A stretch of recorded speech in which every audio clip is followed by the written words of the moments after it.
Popcorn अब GST के दायरे में आ गया है। जैसा फ्लेवर वैसा टैक्स। लेकिन इसमें कोई दो राय नहीं कि पॉपकॉर्न ऐसा व्यंजन है जो मनोरंजन प्रदान करता है।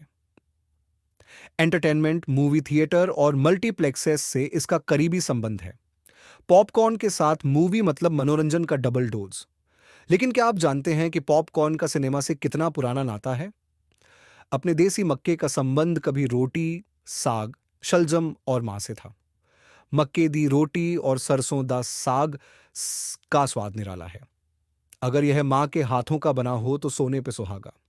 भले ही यह पंजाब के प्रिय भोजन के तौर पर विख्यात हो, लेकिन पंजाबी गीतों की तरह ही आज यह पूरे देश की जुबान पर चस्पा है। इसी मक्के को जब नमक के साथ फ्राई किया जाता है तो सफेद फूलों की तरह पॉप करता है, यानी फुदकता है।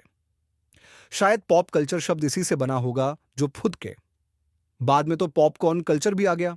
बहरहाल इसको खाने के अपने ही मजे हैं। न छिलका, न बीज, न टपकने वाला तरल। स्वाद अनोखा और चटकीला भी। चूंकि पॉपकॉर्न खाना मनोरंजक होता है, टाइम पास हो जाता है, इसीलिए शायद आगे चलकर इसका रिश्ता एंटरटेनमेंट से भी हो गया और मूवी थिएटर का सबसे लोकप्रिय और सुलभ व्यंजन बन गया।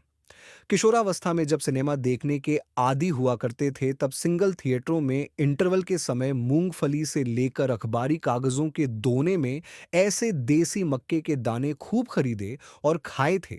लेकिन महानगरों के मल्टीप्लेक्स में सर्विस टैक्स के साथ बिकने वाला यही व्यंजन पॉपकॉर्न कहलाने लगा। अपन जैसे आधे शहरी तब पॉपकॉर्न से ठीक से रिलेट नहीं कर पाते थे। कुंठा जाग जाती थी। ऐसा लगता था जैसे यह अमीरों का व्यंजन है। लेकिन इसमें कोई दो राय नहीं कि इस व्यंजन का अपना सा मनोरंजन है।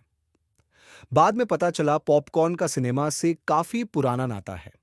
सिनेमा का आविष्कार 1995 में हुआ, जबकि पॉपकॉर्न मशीन 1993 में आ गई।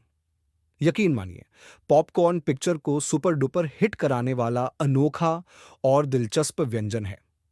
कई बार काफी बोर करने वाली फिल्में भी पॉपकॉर्न की वजह से हिट हो जाती हैं। स्वाद दर्शकों को मल्टीप्लेक्स तक खींच ले आता है। बाद में कह पाना मुश्किल होता है कि फिल्म अच्छी थी या पॉपकॉर्न ज्यादा स्वादिष्ट था। लेकिन अब वही पॉपकॉर्न जीएसटी के साथ आ गया है। पॉपकॉर्न कॉरपोरेशन की शक्ल ले चुका है। ऐसे में जानना दिलचस्प है कि सिनेमा हॉल में पॉपकॉर्न ने कब और कैसे अपनी एंट्री मारी। आज हालत तो यह है कि पॉपकॉर्न के बिना फिल्मी मस्ती की बात ही बेमानी है।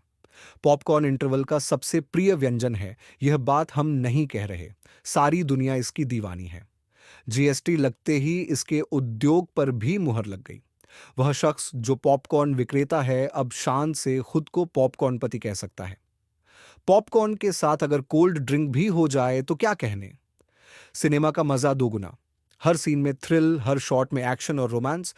जाहिर है इसका कुछ तो इतिहास होगा, शर्तिया वो रोचक ही होगा। तो चलिए इतिहास के पन्ने पलटते हैं। 20वीं शताब्दी के दूसरे दशक का समय था। सिनेमा फ्रांस से निकलकर अमेरिका में भी छा चुका था। तब अमेरिकी शहरों में भी सिंगल थिएटर का चलन था। मूक फिल्में लगती थीं, लेकिन जल्द ही दर्शक मूक फिल्मों से बोर होने लगे। फिर सिनेमा निर्माण के तकनीक में परिवर्तन आया। दर्शकों की बोरियत को दूर करने और सिनेमा के धंधे को आगे बढ़ाने के लिए टॉकीज का दौर विकसित हुआ, तो उसी के अनुरूप पिक्चर हॉल आधुनिक बनने लगे। मूक फिल्मों के जमाने में दर्शक इंटरवल के दौरान स्ट्रीट फूड्स ले आते थे, परंतु मॉडर्न सिनेमा घरों में इसकी मनाही कर दी गई ताकि मूवी थिएटर्स को अंदर से साफ सुथरा रखा जा सके। लेकिन बिना स्वादिष्ट व्यंजन के सिनेमा का मजा किरकिरा हो रहा था। अंग्रेजों को मनोरंजन का डबल डोज चाहिए था, सिनेमा और खाना पीना साथ साथ। ऐसे में पॉपकॉर्न की खोज एक विकल्प के तौर पर की गई, जिसका पहला मकसद हॉल को गंदा होने से बचाना था। जल्द ही टॉकीज कल्चर शुरू होने के बाद फिल्में देखना अंग्रेजों की आदत का हिस्सा हो गया और इंटरवल में पॉपकॉर्न खाने का चलन बन गया। कहते हैं पॉपकॉर्न के चलन से फिल्मों का कारोबार खूब बढ़ा। पॉपकॉर्न फिल्म उद्योग को आगे बढ़ाने में काफी सहायक साबित हुआ। तीसरे और चौथे दशक के दौरान अमेरिकी सिनेमा उद्योग में जब नवीनता के अभाव में थोड़ा ठहराव आ गया था, तब मूवी थिएटर मालिकों ने पॉपकॉर्न बेचने के धंधे को भी अपना लिया। ये आय का नया स्रोत बन गया। फिल्म के टिकट के साथ इसकी बिक्री शुरू कर दी गई स्पेशल ऑफर के साथ। चूंकि फिल्में फैशन और फूड ट्रेंड्स को बढ़ावा देती हैं, लिहाजा पॉपकॉर्न अमेरिकी का पसंदीदा नाश्ता ही बन गया। सन 1893 में चार्ल्स क्रेटर ने जब इलेक्ट्रिक पॉपकॉर्न मशीन का आविष्कार किया होगा, तब शायद ही उसे मालूम रहा होगा कि यह सिनेमा की दुनिया में क्रांति लाने वाला साबित होगा। बाद में इसी मशीन की मदद से पॉपकॉर्न मेले, ठेले और रेस्टोरेंट से लेकर दुनिया भर के सिनेमा हॉल तक पहुंच गया। चूंकि इसे बनाना और खाना बहुत ही सरल होता है, इसलिए धीरे धीरे यह अमेरिका से निकलकर फ्रांस, ब्रिटेन, इटली जैसे पश्चिमी देशों से होता हुआ भारत जैसे एशियाई मुल्कों में भी पहुंच गया और मनोरंजन का व्यंजन बन गया। कहते हैं सेकेंड वर्ल्ड वॉर के समय इसकी लोकप्रियता बहुत तेजी से बढ़ी। चीनी की राशनिंग की वजह से कैंडी प्रोडक्ट्स महंगे हो गए थे, जबकि पॉपकॉर्न की राशनिंग नहीं हुई। ऐसे में यह लोगों के बीच आसानी से उपलब्ध रहा। विकसित देशों में 50 के दशक के बाद पॉपकॉर्न मूवी थिएटर का जरूरी हिस्सा बन गया।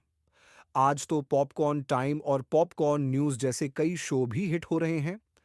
भारत में पॉपकॉर्न का रिवाज पहले केवल महानगरों तक सीमित था, लेकिन साल 2000 मिलेनियम ईयर के बाद देश भर में जैसे ही मल्टीप्लेक्स और मेगा मॉल की दीवारें खड़ी होती गईं, पॉपकॉर्न का बिजनेस परवान चढ़ने लगा। यही वो समय था जब भारत में पॉपकॉर्न कल्चर शुरू होता है। ये डिस्को और पॉप से भी 2 कदम आगे था। अब उसी पॉपकॉर्न को सरकार ने जीएसटी के दायरे में रख दिया है। बाजार में तरह तरह के पॉपकॉर्न आ गए हैं, लिहाजा जैसा फ्लेवर वैसा ही टैक्स भी। गौरतलब है कि मल्टीप्लेक्सेस में अब तक पॉपकॉर्न पर सर्विस टैक्स लगते थे, लेकिन अब जीएसटी लगेगा। यानी पॉपकॉर्न के स्वाद के साथ अगर आप फिल्में देखना चाहते हैं तो मनोरंजन का अलग मजा भी चखने के लिए तैयार रहें।